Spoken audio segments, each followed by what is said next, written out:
Your stories don't define you, but how you tell them will. Hi, I'm Sarah Elkins, Chief Story Maker and your host of this podcast. We share stories for many reasons. We want to persuade, we want to entertain, and we want to connect. But what we sometimes forget is the impact of the stories we tell ourselves. Whether you're sharing personal stories or business stories, how you share them makes a difference in how you remember them and in how you're being perceived by the people you're sharing them with. In this series, you'll hear stories that will resonate with you and you'll nod your head in understanding, and then we'll dig into lessons from each of those stories. How many times have you been sharing a story only to be interrupted by a person eager to share his own? Well, when I'm working with clients on communication skills, I remind them to listen for understanding, but not to respond necessarily. But during this podcast, I'm asking you to listen and consider your related stories, and think about which stories in your life might have impacted you in a similar way. Today's episode is featuring my friend Marisa Diaz-Wayan, and we're sitting here on my couch in my living room talking to each other, and I realized that with all of our conversations over the years, we could probably produce a really good episode, really relating to the stories that shape us and the pivot points that we've experienced in our lives. So I've invited Marisa to come and sit with me and have this conversation. So thank you for joining me, Marisa. Thank you. So I always ask my podcast guests, the very first question is to tell us something that most people don't know about you. And the reason I do this is that I like for our audience to have some sort of a different connection with you before we start getting into the personal stories. So they'll feel like they know you in some way before they start to hear your wisdom. Okay, let's see. It can be whatever. Anything. It can be whatever.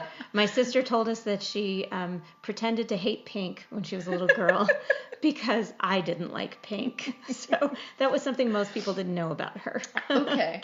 Oh man, I have no idea what it is, but I thoroughly enjoy super corny puns and corny jokes. And I look for them and I long favorite joke still. It's not super corny, but it's still hilarious to me. Is the go-to horse box walks into a bar, bartender asks why the long face, and that's just funny to me and ridiculous. Although I did just hear a really funny joke from a friend of mine, Ruslan in California the other day. It's so lame. Why?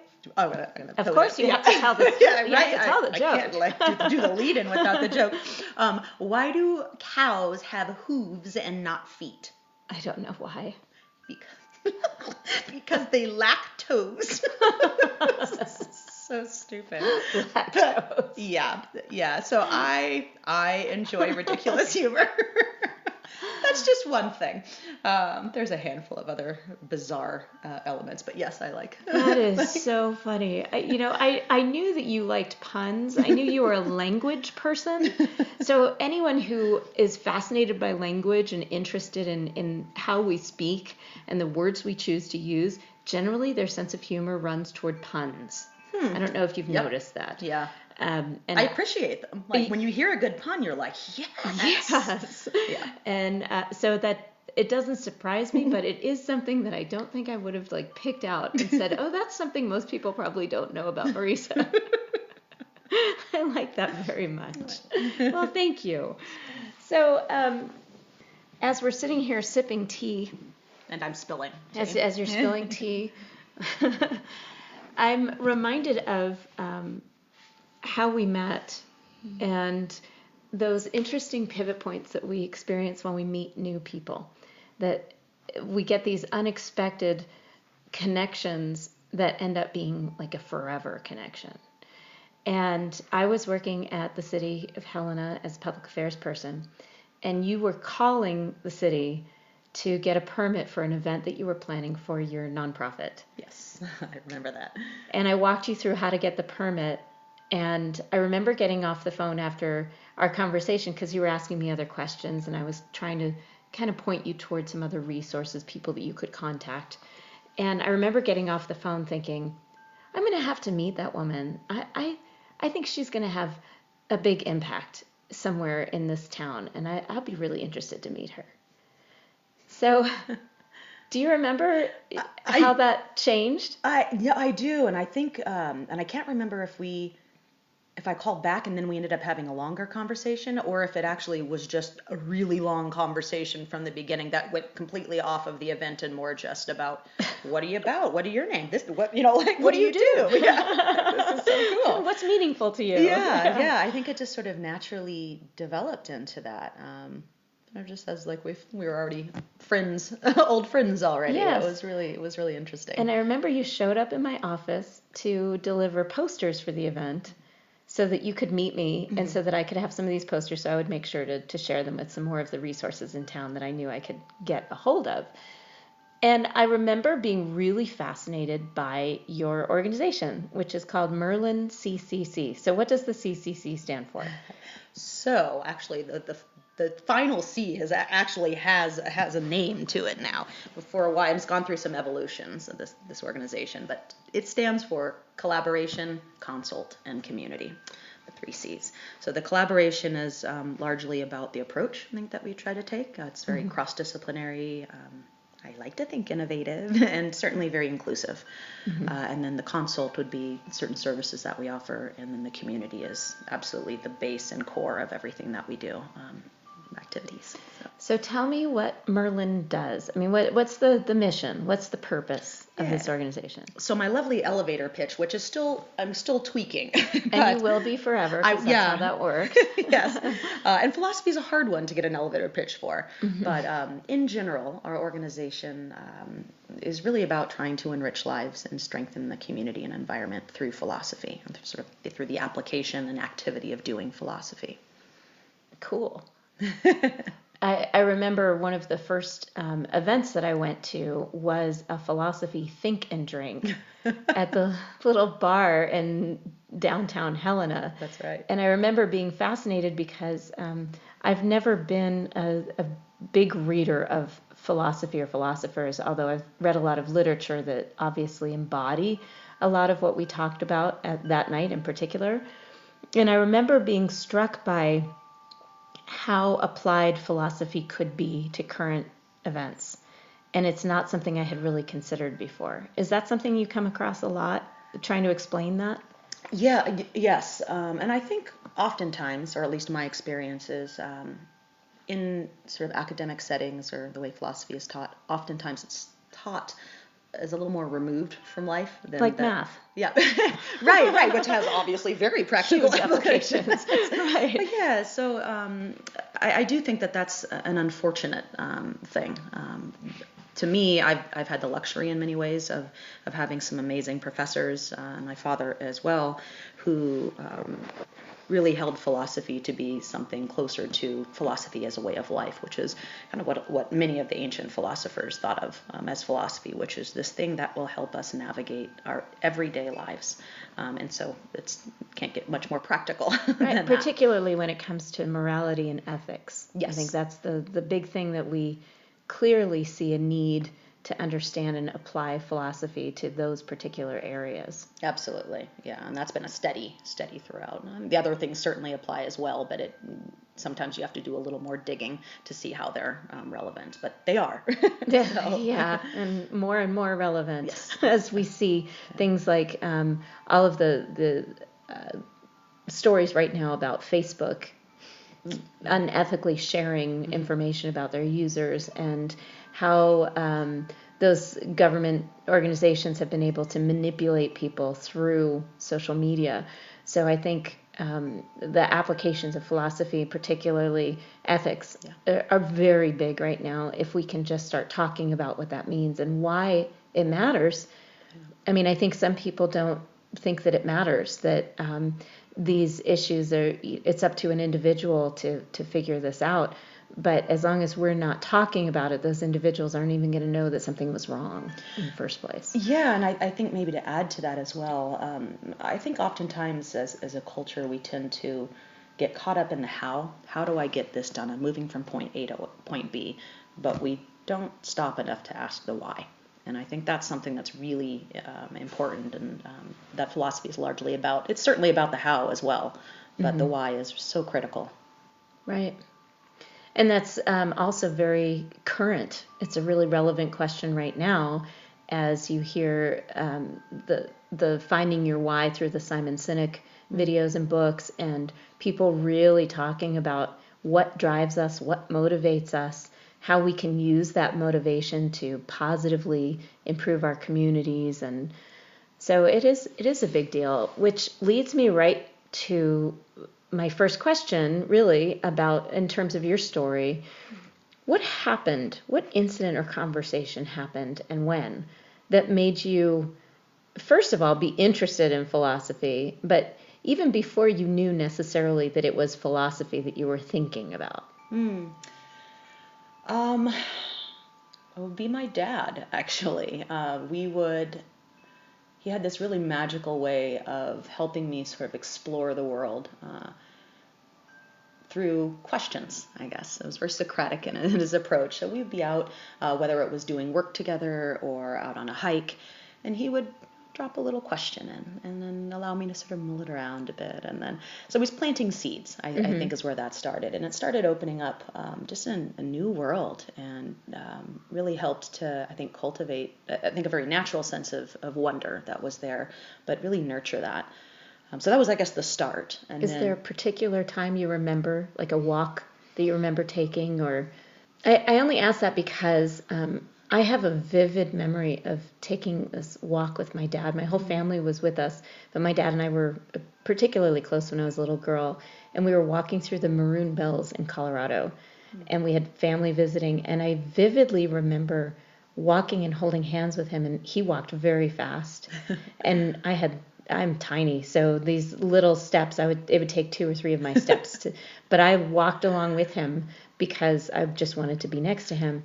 And I have this vivid memory of him saying something about how important it was to be outside and look at the mountains and understand the beauty of where you were, no matter where you were. It's beautiful. Well, and that helped actually trigger one walk that definitely stood out, and that would have been in Laguna Beach, California, on the coastline, which I wonder if that's why I also have such a strong draw to the ocean and the water. But we had shared many of conversations just walking along the beach, and oftentimes in silence too. He was, I think as a child, I was always sort of a little unsettled because I was thinking the space needed to be filled with me, responding or answering in some way. And then it wasn't until I think much later in years that I recognized this, I think, really the value of the pause and that thinking. And he was a master at helping people cultivate themselves and create that space. Yep. Yeah. I think that's what people forget when they want to fill the space with conversation or questions or answers. I think they forget that if you're not holding that space open, then a person doesn't have time to process what's around them. Yeah. My brother woke me up to that. It wasn't that long ago, unfortunately. Well, I guess it was. I mean, because Jacob was a baby, so it was probably 18 years ago or so. So it was a long time ago.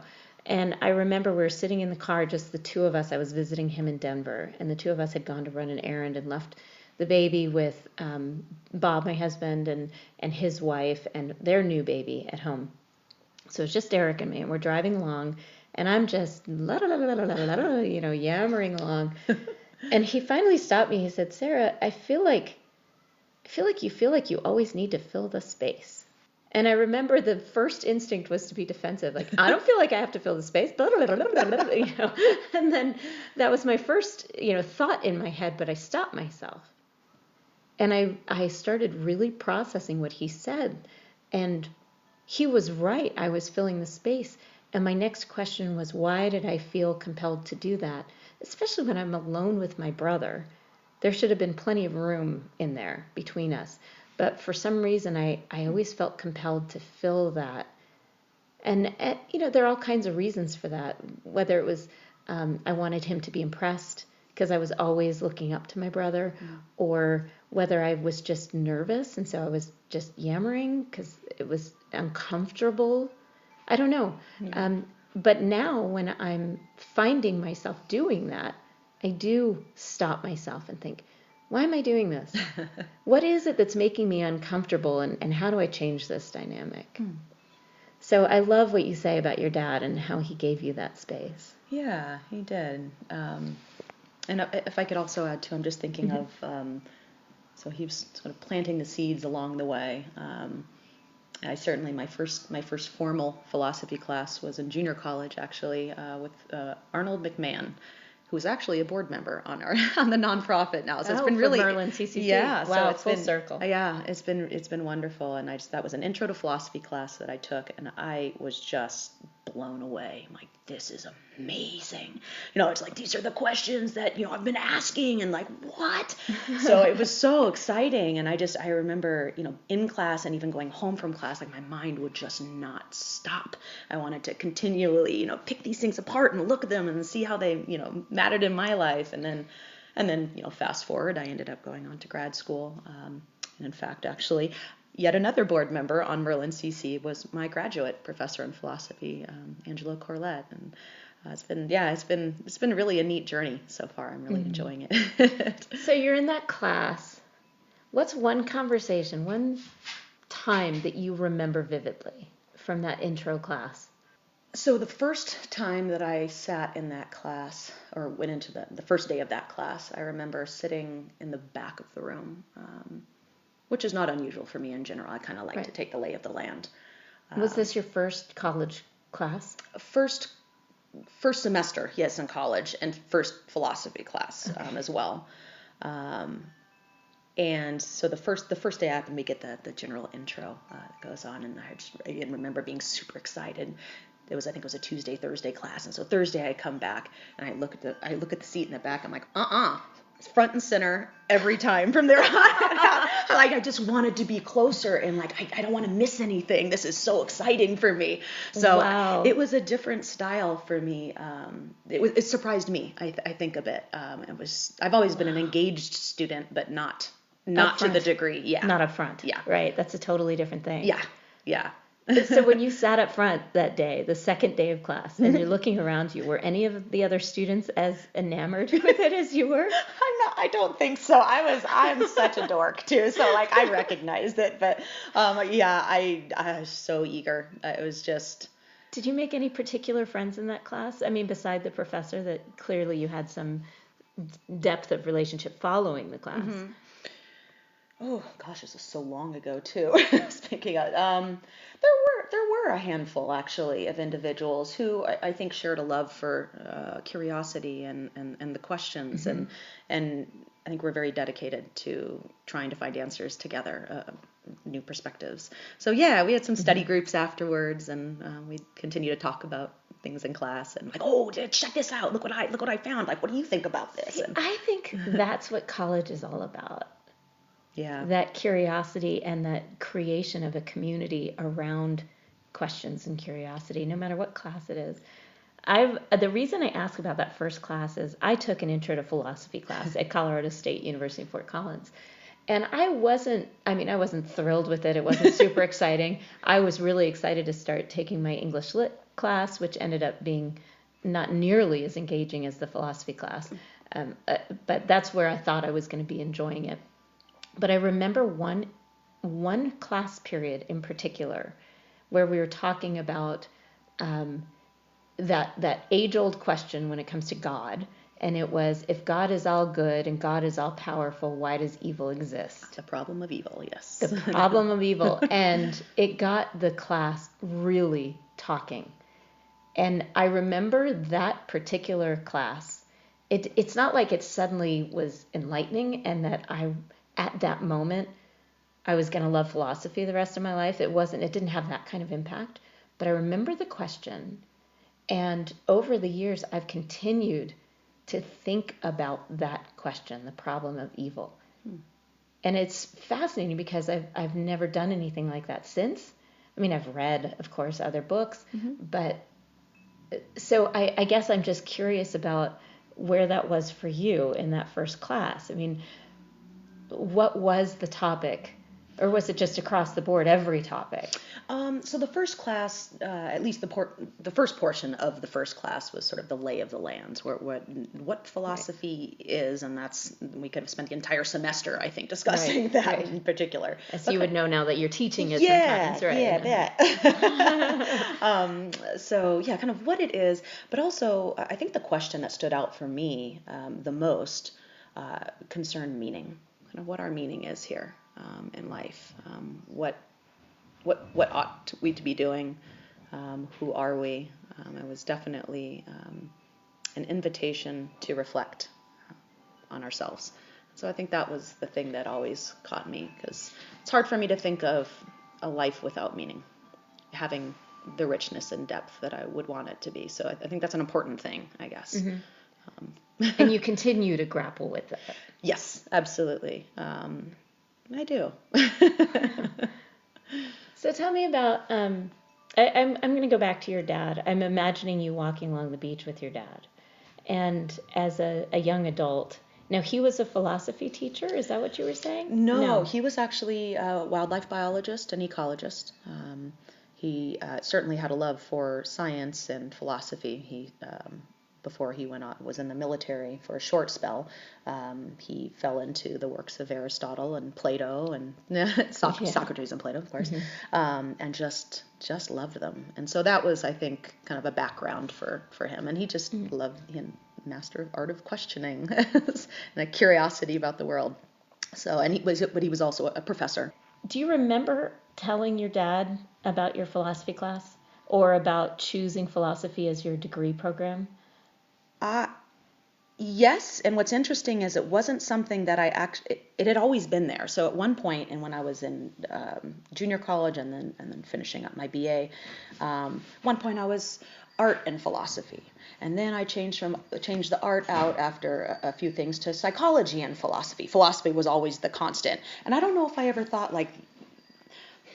I don't know if I had actually ever articulated that philosophy was going to be my major. It was just like, this is my steady companion. It wasn't until grad school that I think that conversation happened, that I'm going to go to grad school, and philosophy is what I want to do.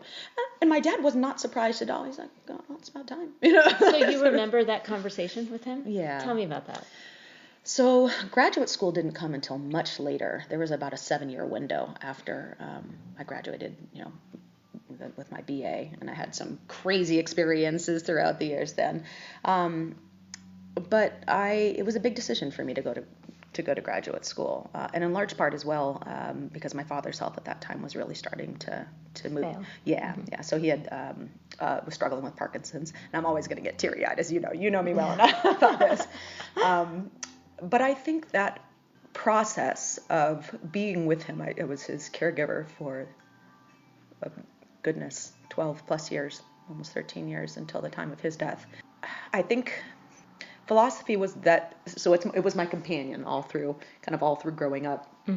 And it became very, sorry. Don't apologize. It's the thing that helped me, and certainly still helps me, kind of navigate that grieving process. Because I think grieving started long before my dad passed away. Of course. Yeah. And so it was sort of a natural, well, yes, I'm going to be going to graduate school, and I need to continue this. It's kind of holding this craft. So are you sitting next to your dad and grappling with this decision to go to grad school? I mean, what was the conversation specifically? Well, yes, and I think I was grappling. I was sitting with my father, so at this time we would have been back in Oceanside, because we moved, Oceanside, California. We moved to New Hampshire for several years. He underwent brain surgery out there. So we made it back to California, and I knew I wanted to kind of start this journey. And I was grappling largely because I felt that I would be abandoning him, while I was going to school. So it was really hard for me. And I remember him, he'd just smile. He got the biggest smile on his face and was so pleased to hear that I would be continuing that portion of me that he, I think he felt that I put it on hold a little bit. A little bit, you think? So, just seeing his smile, I think, alleviated some of the stress. And then also words of encouragement. And he's like, this is your time, kid. This is a good idea. Yeah. So you applied to how many programs, or did you just already know exactly which program you wanted to go to? I applied to 5 different programs. I was accepted to 3, and one of which was in Washington, which I was really excited about. But as the time kind of got closer to me needing to make a decision, where my dad's health is just, I didn't think it would work well in colder weather, so I kind of pushed off the other ones, and I decided to go to San Diego State, which was also the one that I was accepted to, and I'm so glad that I did too. It was an amazing, really an amazing program, and I received such a different style of training, equally wonderful and beautiful, very different than my undergraduate training. So, and that was with Corlett largely, and certainly many of the other professors there. But it was really, I so loved San Diego State University. I loved the philosophy department there, and some of my colleagues, and being part of that. It was crazy though, because of that 7-year gap. I'm going back, and so now the age gap it was like so much time, like technology had increased, it's like different. So I still sat right in front of the class. I'm in it. Yeah. But my mindset was very different. I think I was like, this is what I want. Yeah. So it was a different experience, graduate school, and I loved graduate school. So you remember your first day of your first class in grad school? I do. Was very nervous though. In part because I'd been out of school for so long, and I was like, oh my God, I'm so rusty. There's a different way of thinking for sure. Yes. Yeah. And I was feeling very rusty. I was feeling insecure, I think, in some ways. Am I going to be able to do this? And am I going to be able to contribute to this dialogue? And right away, it was almost like the same experience all over again. Yes, there you are, old friend. So, yeah. Did you do any reading in between in those 7 years? Were you studying along that time, just inadvertently? I was, yeah.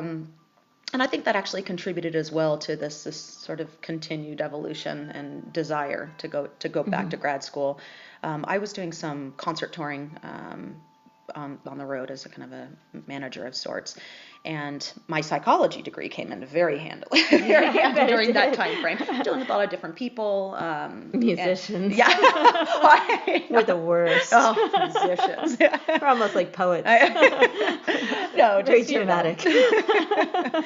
But yeah, just a lot of different personalities, and I think it was such a fast pace and such a go that my only reprieve was to go in and read and dive into this world of ideas. And I found it so comforting and soothing. And I think that was, I continued to read. So did you have one book that you reread multiple times during that time? Yes, it is going to sound so dorky. Plato's Dialogues.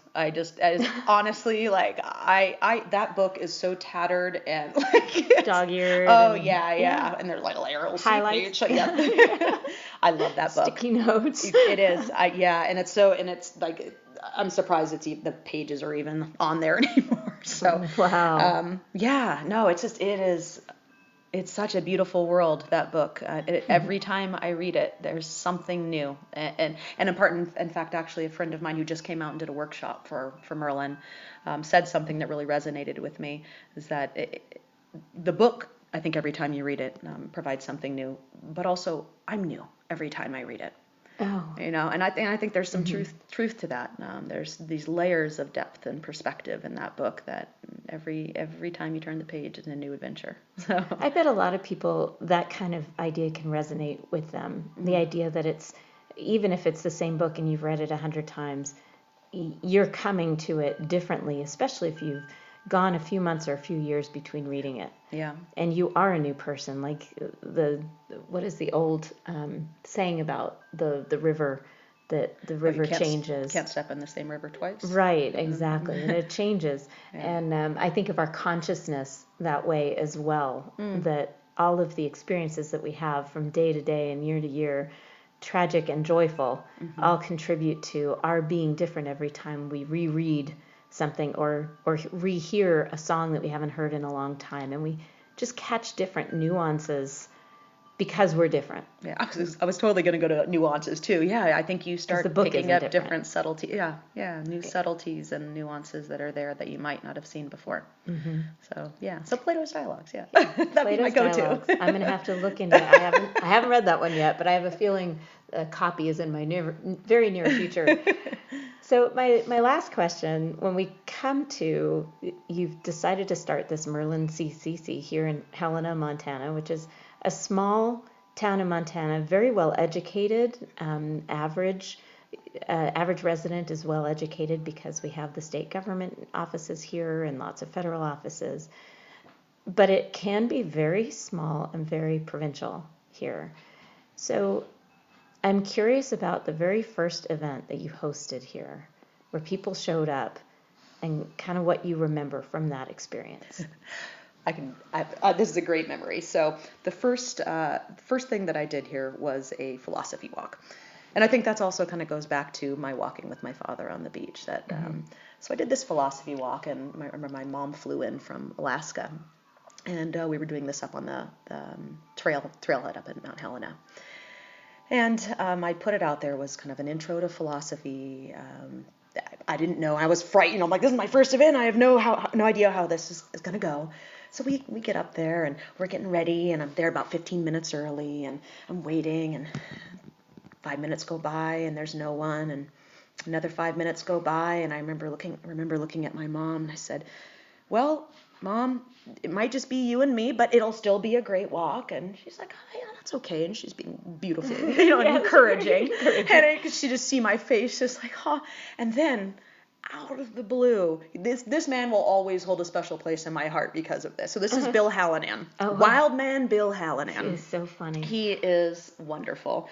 This man who I had my first time meeting him, comes cruising around the corner, jumps up and puts his hands on his hips, and he says, man in need of philosophy. It's like, am I too late? Have I missed it? I'm like, no, thank you. So it was just the three of us on our first walk, and it was wonderful. I love it. And so it's been really interesting to see how, this first walk with three people, my mom being, one of those, right. Yes, are now, consistently 12, 15 people, which is a nice size. Sometimes you don't really want much bigger than that. Yeah. So I was like, gosh, it's been really neat to look back and just see how things have started to catch. And I don't know, I think philosophy walks are wonderful. And I'm using wonderful a lot, apparently. Just wonderful. It's a time of year. No. Now you're going to get that song stuck in my head. No, I think one of the reasons philosophy walks are so attractive to people, you're outdoors. It's such a beautiful place to do this. Mm-hmm. But more so, I really do think that there's something amazing that happens in nature. When you're out, I'll often say this, that I feel like it facilitates the removal of boundaries. Like when we're on the trail, there's no CEOs, there's no... social boundaries drop away as well. There's no levels of hierarchy. No labels. Yeah, we're just people that are breathing, feeling, hurting, laughing, mm-hmm. and we're doing something together that's wonderfully vulnerable. And the only physical boundaries are our own, exactly. Really, when we're out like that. Yeah. So I just, I think I love the philosophy walks. So the last one you did had 14 people show up or something like that. Is that right? We did. Yeah. So we had two guest speakers for that one, Christopher Preston and Jim Williams. And so this was part of our fall philosophy symposium walk series on the environment, ethics, and stewardship. So what a really nice crew. In fact, one of the members was a 3-month-old young baby too. Oh. Starting them young. Yes, of course. Well, as long as they're exposed to different language and different ideas, even at 3 months old, that exposure does have an impact in their neural development. So, it does. Yeah, it was wonderful. So that was out where I live on Merlin Nature Preserve. The weather was a little challenging, but hung in there with us. The last about hour of the walk, we had a temperature drop, a pretty gnarly temperature drop of about Welcome 10 to to 15. Montana. Right? I know, so holy. But it was a great crew. Really, the dialogue was. So I know you have a tendency toward being an introvert, that you recharge by being on your own, reading, soaking in the hot springs, or sitting here with me with a glass of wine without ever saying a word, and we've done that in the past. So I'm curious about that last one, and you're back in your place, and everyone's left, and you're on your own. How are you processing this? I mean, what are your thoughts behind the success of that particular walk, beside warming up your fingers and defrosting your toes? So after everything was cleaned up, there was an outdoor classroom that was created. I went up to my memorial bench that I'd made for my mother, and I actually created this garden near the cabin, and I sat on the bench, goodness, for probably about an hour. I just sat in gratitude. It's been such a, I'm speechless actually, where things are now from when we've only had our doors open a little less than 3 years, and it just, yeah, and it's one of those serious things. Growth, serious impact. Yeah, and it's. I think there's a lot of truth in that saying that if you do what you love, like, it's never a job, even if you're working 70 or 80 hours a week. Yeah, kind of living that right now myself. Yeah, you can definitely relate. But how wonderful to be doing something that you love, and hopefully to be contributing in ways that are positive and helpful. It's challenging, and I think the gratitude was just being thankful that I have this opportunity. And I've had such wonderful mentors in my life too, and friends who also would be mentors. Support you and just be there. Yeah. Show up. Yes. Show up. That's a big one for me. It is for me too. It is. Yeah. So I'm reminded of a few of our conversations, but one in particular when we talked about how we process. And I processed by myself for a while, because I have to have these thoughts in my head that are just, it's like a hamster on a wheel. It just turns and turns and turns. Speedy Gonzalez in there. He wasn't a hamster, right? He was a mouse. He was a mouse, but we're gonna answer. Same thing in my head. It doesn't really even matter. Little ears and a long tail. And but afterward, I find that if I'm with the right person that asks the right questions, it really helps me process more the impact it had on me. So I can process the gratitude. I can process the things that I want to do differently next time. I can process the moments of joy that I experienced during whatever the event was or the situation was. I can kind of process that on my own, but it's not until I get somebody asking the right questions and demonstrating that curiosity that I'm able to fully process what my impact was and the impact of that experience on me and who I am. Have you found anything like that in terms of being able to, because it comes right back to that whole idea of people asking the right questions at the right time to make you think differently? I think that's happening right now a little bit, to be honest with you. I think you're asking some questions that I'm not sure if I'd fully asked myself to a certain degree. I definitely need the time to process beforehand. Across the board, I do. Same. Yes. And I think I need a fairly long I have a long processing time frame. And oftentimes it involves me needing to write things down to slow down whatever's going on in the hamster wheel, as you call it. Exactly. But yeah, I do think being asked the right questions is really valuable. And even if it's, working through the questions together. And yes, that is it's happening right now. So yeah, I knew I was grateful, but I don't think I had actually. No one's asked me what I did afterward. No. I find that when we know what we need ahead of time, we give ourselves that space afterward.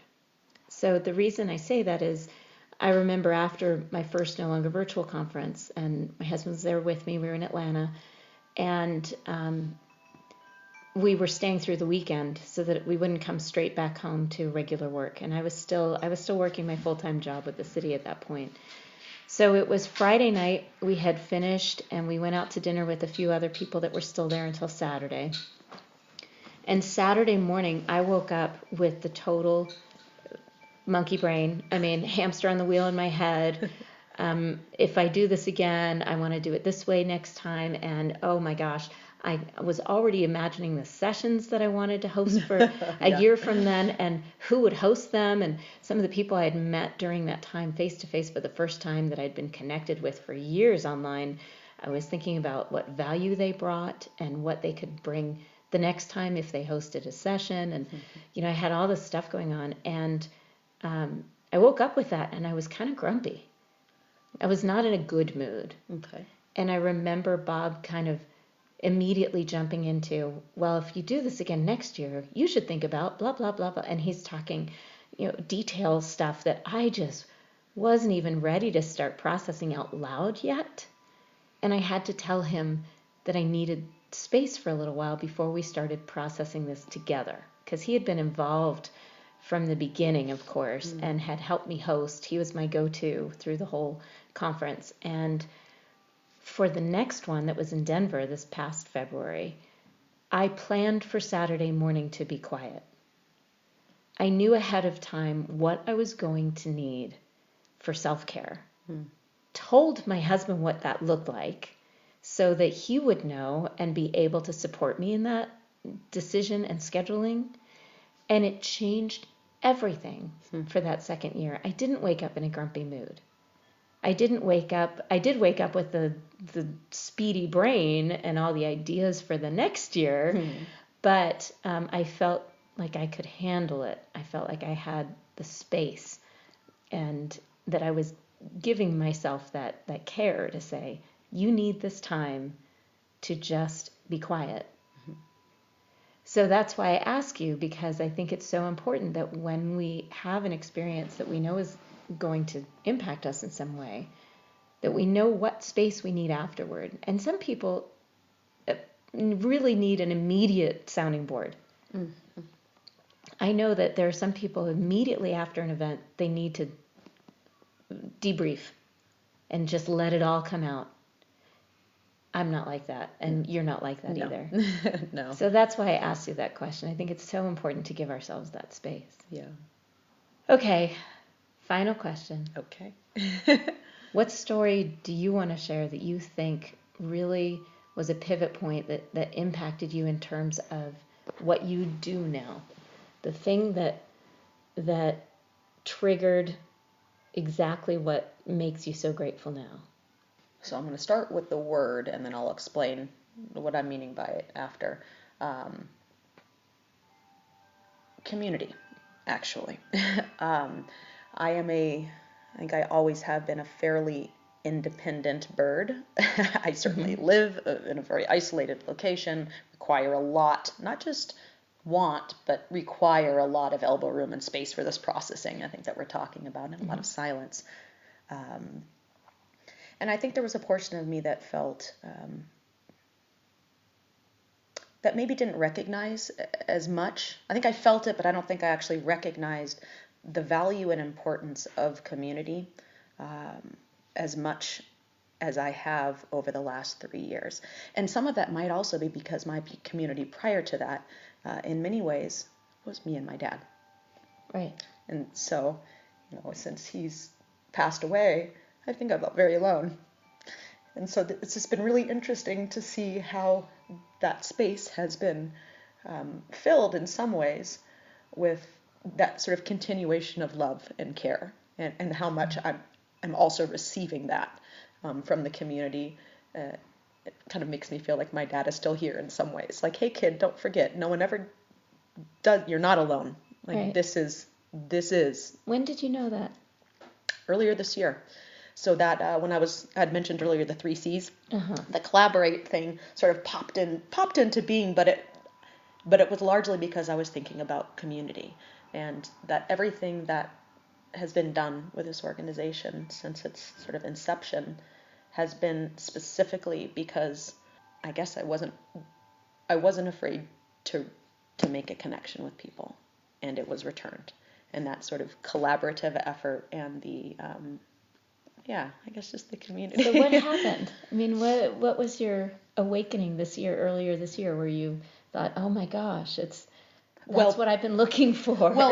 So the irony of it is that it actually happened when I was alone, which that's usually when that happens. Oh goodness. Well, okay, so it was actually an evening. I was playing.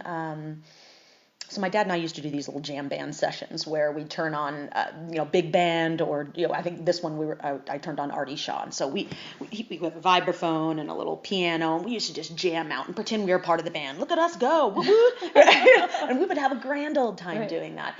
And some months back, I had an evening. I was feeling fairly melancholy, and I decided I'm going to turn on Artie Shaw, and I'm going to sit here and I'm going to play the piano and see if I can get into this. And it took me a long time to find the rhythm and the harmony, but when I finally did, I think I've been really obsessing about this notion of harmony in general. But when I finally did, I think what I realized is that this is such a full idea. I don't know if I can simplify it in a way that makes sense. Sorry, to anyone else other than me. It makes sense in my head. That happens to me a lot. Yeah. Well, I think what I saw, so maybe I'll just draw a picture. When I was doing this, and I realized when I finally got in the rhythm, I'm like, yeah, I'm totally in it now. I'm jamming. And I realized I was like, look at this. And in my head, I was by myself, completely by myself, but I saw a room of people. Mm-hmm. And just everyone jamming. And so I think that was just me thinking this, Helena, this community, we're all part of this wonderful symphony. How amazing. So yeah, just it's sort of an indirect, I guess. No, I love that. The word community is meaningful to me as well. And I feel very much the same way, that I've generally been on my own. I've always felt like I'm on my own. Never felt like I was part of something. Certainly not in high school, and definitely not as I got into college. And I had friends. I have always had great friends, very close friends. Yeah. But I never really felt part of something. And I remember moving to Helena, Montana nearly 20 years ago and being very lonely. That first year was awful. It was so hard because it can be such a cliquey small town. And then I had a similar moment where I was actually by myself. But even though we're not religious Jews here in Helena, my family, we do our Friday night service, our Friday night ceremony, where I light the candles, I sing the prayer of the candles. My family, we do a prayer over wine, we do a prayer over the challah, which is the braided bread that I was making regularly at that point. And it was more about the ritual. It had nothing to do with the religion in our household. It was about giving ourselves this opportunity to be together, have dinner together, be grateful for that moment. And I remember at that moment letting this prayer kind of pop up into my head. And just to backtrack a little bit, it was the week after we had a birthday party for Jacob, our older son. And we had filled this house. This was probably 6 years into living here in Montana. We had filled this house with neighbors and friends. We had at least 50 people show up. And Jacob had agreed to collect food for food share instead of presents. So his friends all brought big bags full of canned and non-perishable foods. And the whole front entryway was just filled with grocery bags full of food for food share. And so that had been about the week before, and I hadn't processed yet. But in this time, as I'm saying the prayer over these candles, I have my hands over my eyes, which is the traditional way of doing the prayer. And I remember suddenly being filled with gratitude for the community that we had created ourselves. We weren't part of we didn't go to a church or a synagogue and become part of a community. We had created it. And I remembered this moment of hearing everybody singing happy birthday to Jacob, and the roof coming off the house with the warmth and enthusiasm of singing the birthday song to our 6-year-old son. And so here I am saying the prayer of the candles. It's just the four of us at the table. But I'm suddenly filled with exactly the same idea. I mean, I don't know that I felt the same because I wasn't there with you. But as you were telling me that story of having the room filled with your community, I can imagine that that's the same feeling or very similar feeling to what I felt at that moment. Yeah. Community. Yeah. That we build. Yep. And we can do that anywhere. We can. I keep coming back to the idea that you said you chose to be open enough to allow people in. I mean, that was a paraphrasing. That's not exactly what you said. Say that one more time. Do you remember how you said that? I don't. Did I say it like that? Interesting. Not exactly like that, but you did say that you you remembered opening up to not being afraid to try and make a connection. There. Okay. Those were the words you used. I believe so much in what I'm doing, and I think that it's such a valuable, I guess, endeavor. And so maybe that's kind of what gave me the strength to say, I'm going to do this. If I fail, I fail, but I'm going to try. And it's been it's delightful to see so many people responding and being open and supportive. It's amazing. Yeah, it just comes back to that same word, community. Yeah. And connection. I mean, I'm surprised one of those 3 C's isn't connection. I know. I'm going to add a 4th one on. Now it's going It'll be Merlin quadruple C. Yeah, exactly. I was or C squared, C squared. C cubed. Yeah, exactly. Yeah. I mean, maybe that's embedded in the collaborative, the inclusive, aspect Not being of it. afraid to connect, to be part of a connection, and also I think there is a not being afraid to fail on this one. I believe it enough, and well, it's gonna happen. Yeah. But yeah, it's yeah. What a great story. And I know it's just going to continue to grow because you believe so strongly in it, but also because you've created a community that trusts you to bring this to us. And I think, I mean, maybe C squared T, I don't know, because trust is so important, and that's your brand. That's how you come across, that people can trust you, and you're bringing forward this opportunity for people to learn about themselves and about the world around them in a different way, coming at it from a completely different perspective. Because philosophy isn't the way people commonly think about their thoughts. They don't come back to Socrates and Aristotle. So I'm grateful for what you've brought to our community and to our family, of course. So thank you. Thank you. So thank you to Marisa for being my guest today. It's been a pleasure and an honor, and I'm looking forward to hearing from our audience kind of what they get out of this conversation as well. So thank you. Thanks, Sarah. Thank you for listening to Your Stories Don't Define You, How You Share Them Will. Please visit my website for more podcast episodes, blog posts, and information about how I can help you develop and share your stories at elkinsconsulting.com.